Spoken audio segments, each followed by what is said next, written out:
ഇതുപോലെ ഒരു കഷ്ണം കുമ്പളങ്ങ ഉണ്ടെങ്കിൽ അടിപൊളി കറി ഉണ്ടാക്കാം. ഇതിനു വേണ്ടി കുരും തൊലിയൊക്കെ കളഞ്ഞ് ഇതുപോലെ ഒന്ന് കട്ട് ചെയ്തെടുത്തിട്ടുണ്ട്. ഈ സൈസിൽ വേണം കട്ട് ചെയ്തെടുക്കാൻ. 2 പച്ചമുളക് ഒന്ന് നെടുകെ കീറിയിട്ടും തക്കാളി കട്ട് ചെയ്തിട്ട് ഇട്ട് കൊടുക്കാം.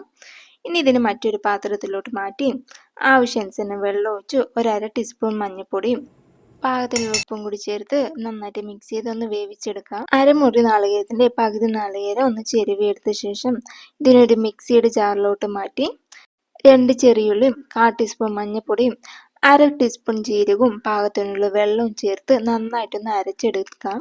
ഈ സമയത്തേക്ക് കുമ്പളങ്ങ വെന്തിട്ടുണ്ടാവുക. കുമ്പളങ്ങ വെന്തോന്നറിയാൻ ഒരു കത്തി എടുത്ത് കുത്തി നോക്കിയാൽ മതി. ഈസി ആയിട്ട് പോരണിച്ച് വെന്തു നിർത്താം. തേങ്ങ ഒഴിച്ച് നന്നായി തിളപ്പിച്ചെടുക്കാം. അധികം പുളിയില്ലാത്ത തൈര് ഈ അളവിൽ എടുക്കണേ. എൻ്റെ കയ്യിൽ കുറച്ച് കമ്മിയായി, നിങ്ങൾ ഈ അളവിൽ എടുക്കണേ. എന്നാൽ തന്നെ ഒരു ക്രീമി ടെക്സ്ചർ വരുള്ളൂ.